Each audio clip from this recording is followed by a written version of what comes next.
So remember, when we creating the footer and registering sidebars, we defined some variables here, and we mentioned that these variables will be in the options page later.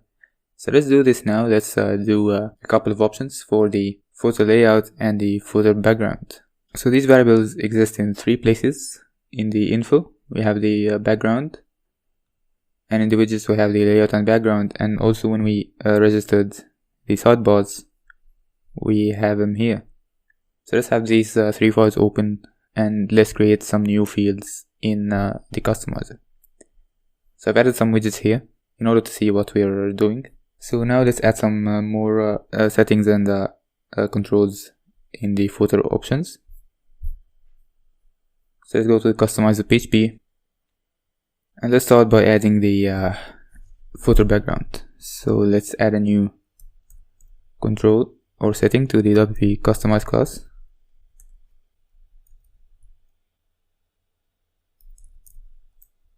And let's call it, of course, prefixed and theme name, footer background, and we'll give it an array of options. So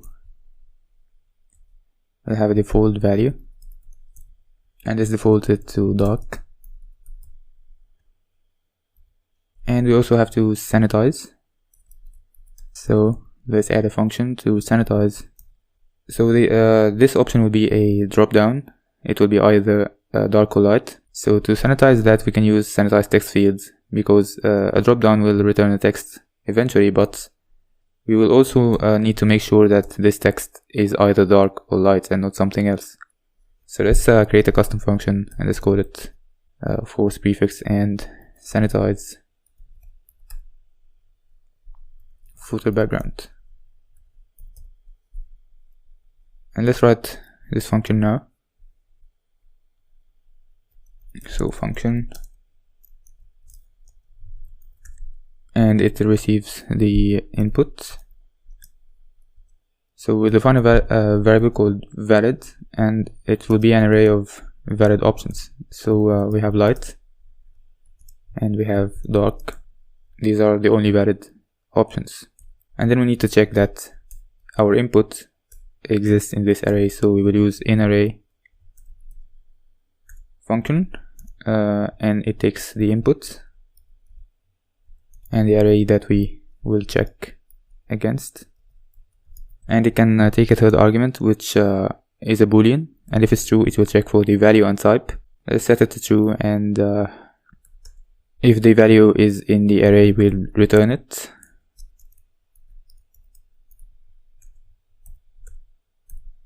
And if not, we will return the default value, which is dark. So now sanitizing the footer background. Let's now create a control for this setting. So let's copy that, and it should be called after the setting and an array of options. So we need the type to be a drop down, so it will be an HTML select, so it's called select. We have a label. Let's call it, of course, escaped and translated footer background, and theme domain or text domain. And for the select, we also have an option to add the choices, and it will be an array, and the array will hold the values and the keys. So light, we have light and dark. So the key will be the value of the input, and the value in the array will be the text that appears in the dropdown. So of course any text should be escaped and translated.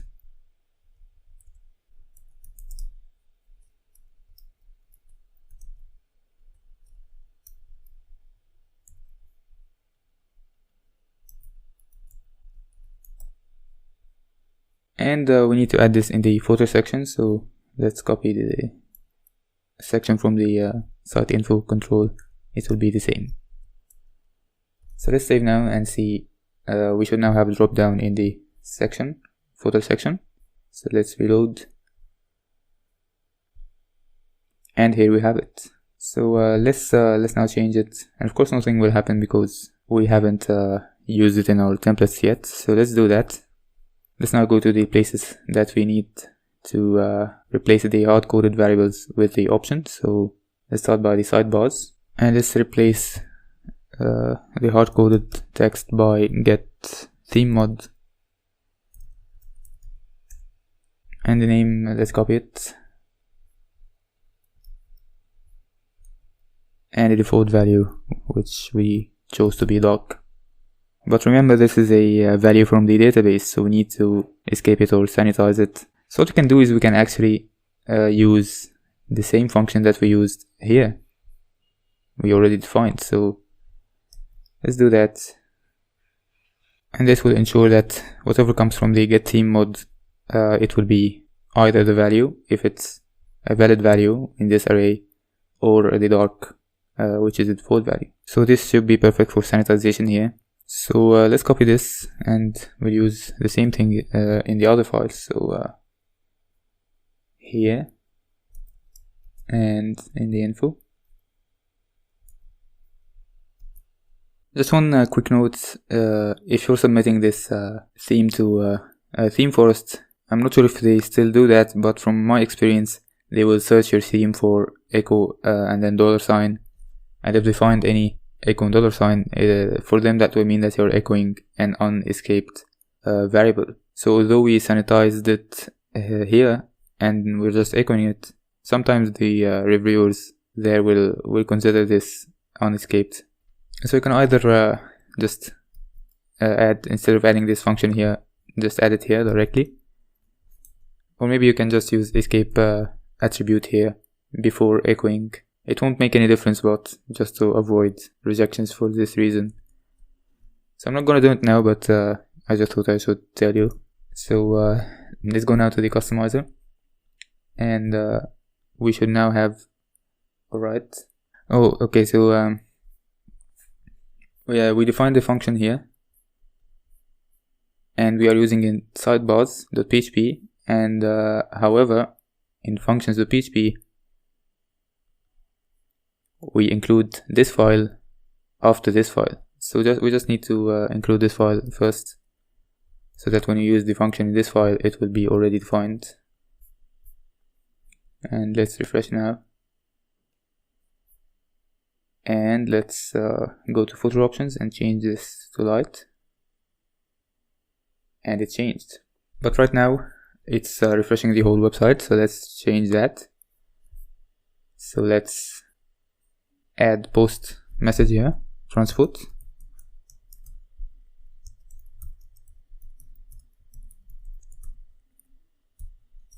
and let's create a partial. Or actually, instead of creating a new partial, let's use this one but modify it. So now we will need to add the background setting here as well to refresh this partial when this setting is changed. So this is a comma, and also the partial should not only get the info template but also the widgets template. Oh, so now we will get the widgets and the info. So now we'll have to change this selector. So the selector that holds both of them is, and it looks like I forgot to save the widgets that I put, so let's add one real quick.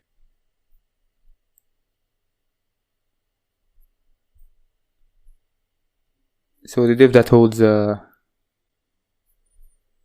apparently we don't have a div that holds both the site info and the widgets part, so let's do that in the footer. And we can use an HTML5 footer tag here. So let's give it an ID, footer. And it also takes a role of content info. And let's close the footer.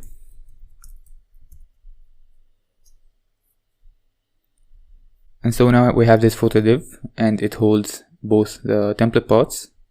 So in the customizer, we'll change this to ID of footer, and this way we will just need to replace the content and not the whole footer ID. So we'll set this to false. And when this refresh, it will get these spots and put them inside the footer without replacing the footer div itself. So I think it should work now, so let's try. I always forget to save the widget, so let's add it. And let's publish this time. Alright, so now we need to try and change this one. And as you can see, it only loaded the footer. And now when we change this, it will also run the same partial, because we have now two settings in this partial, and both of them will load both template parts inside the footer that contain them. So I think for this one, we might remove it, and it's working fine with the JavaScript post message technique. So let's just make sure, and this is fine, and this is also fine. So let's go ahead now and create our last field for the footer, which is the columns for the widgets. See you in the next lecture.